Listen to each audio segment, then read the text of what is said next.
Hello everyone, welcome back to the show. Today want to talk about something that hits you right in the chest, not in the head.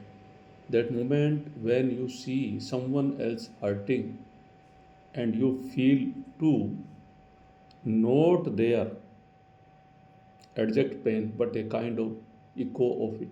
It's a visceral tug that says this is matters, and I am convinced that this is a simple wordless reaction. Pain is the deepest root of everything we call ethics. Long before laws or religious or philosopher ever showed up, it was just this is inability to stay unmoved when you witness suffering. And honestly, I love testing this idea against the wild, like those viral videos where a hippo suddenly charged a crocodile that snatched a baby gazelle. I mean, the gazelle is not the hippo kid. It is not even the some same species. Yet something in that hippo flips. It sees the distress, is respond, and us watching. It looked like a pure, uncalculated moral action. Now, of course, ethologists will rightly to say we cannot project human motive onto animal. Maybe it is territorial instinct, maybe misfired parental drive, maybe just the sensitivity, high-pitched distress call. I respect that caution, but personally, I would like holding a metaphor. What if we share with hippos a basic embodied sensitivity to suffering, a relax or a reflex that evolved because the group who felt for each other survived better, cooperated more, thrived, and raw material is what humans later built into a complex moral system. But the foundation is not reason, it is resonance, and that changes how we think about why we are good. Consider Plato ring in Gizis, and magic ring makes you invisible so you could still lie harm with zero consequences. And Glucon asks, why would not you? Why we just is no one watching? My answer is not count, duty, or divine judgment. It is a closer to Locke, whom Adam Smith, because even in total invisibility, causing pain would still hurt me, not physically but emotionally. That sympathetic pain into the break, the quiet inner witness that save.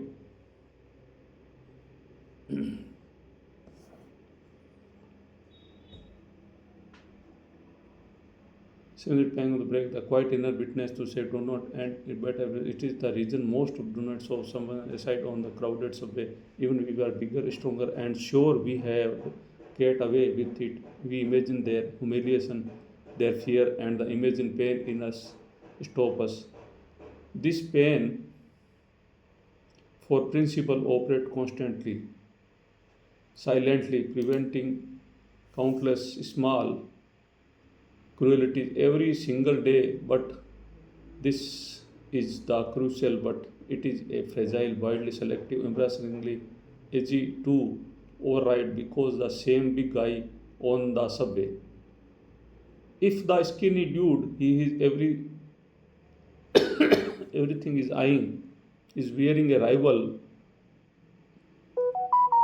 team of cap, suddenly empathetically flickers out. Tribal identity, however, the tribal become the kryptonite. He is one of them, and just like that, the pain for pain circuit disconnects. And the not just because the sports fandom, it is the psychological gateway of dehumanization and mental reclassification that has enabled slavery, genocide, civilian bombing. Because once someone is not like us, there is suffering does not register, or worse, it is feels satisfying. Modern life supercharged this is distancing. We scroll past mass suffering for our phones. We outsource harm to system we do not see. We rationalize with ideology or efficiency or just following order. And the banker is that the play I saw, the one siphoning billions while struggling at cuts to the children of program. Here is not necessarily a monster. He is likely mastered emotional insulation, or he is a genuinely sociopathic. He is a buried a vividness of human cost under the layer of abstractions, statistics, budget lines, the greater good, and that is the vulnerability of empathy based ethics. It is depend on the feeling of fragile. It fade and distance. It's bent to bias. It exhaust under the scale. One crying child moved us to action. A thousand of anonymous victims can leave us numb. So if hippoethics, the raw reflexive care is our foundation. It cannot be whole house. We need a scaffolding. We need a reason, yes, but reason without empathy is a dangerous too.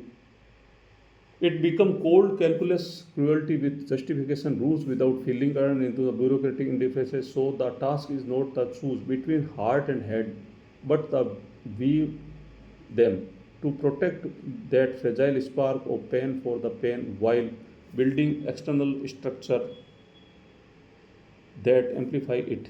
That is a force us to see the reason that codify care into rights, laws, accountability because apathy alone was not stop mnemonization but deliberate recategorization will insist they are human too. Institutional safeguard will code that protect even the unpopular norms and punish dehumanization, cognitive practices and disrupt our tribal shortcut.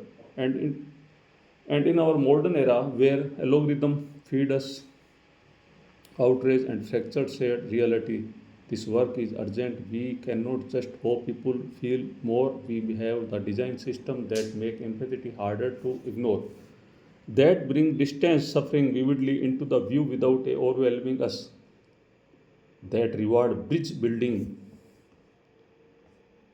our boundary policing, and yes, that start with the honoring hippo movement, not as a complete moral theory, but a reminder of where normality began in the body, in the flinch, in the unwillingness to look away. Because if we lose that, no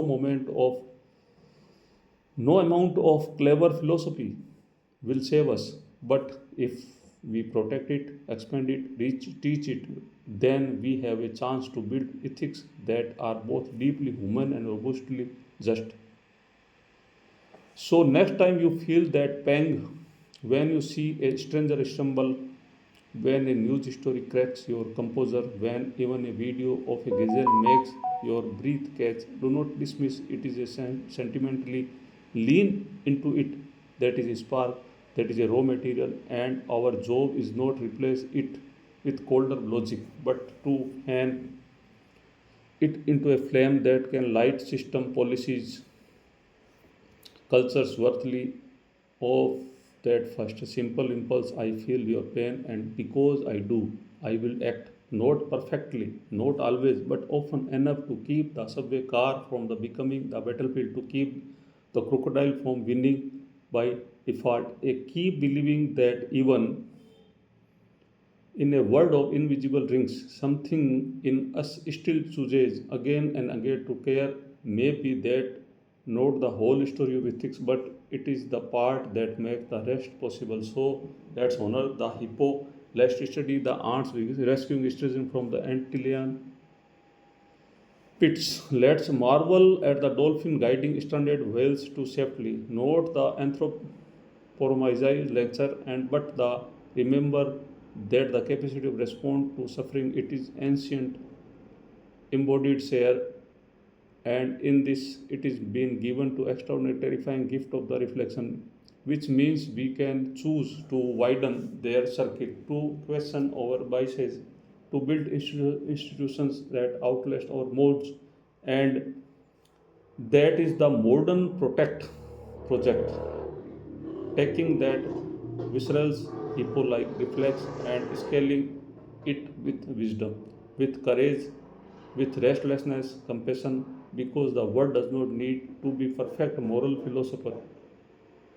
It needs us to stay feeling, stay connected, stay willing to let another pain matter to us, even when It is inconvenient even when it is hard, especially then. So thanks to hanging with me today is the unreasoned resonate share it the someone who the needs of reminder, and until next time keep listening for the pang and let's it move you.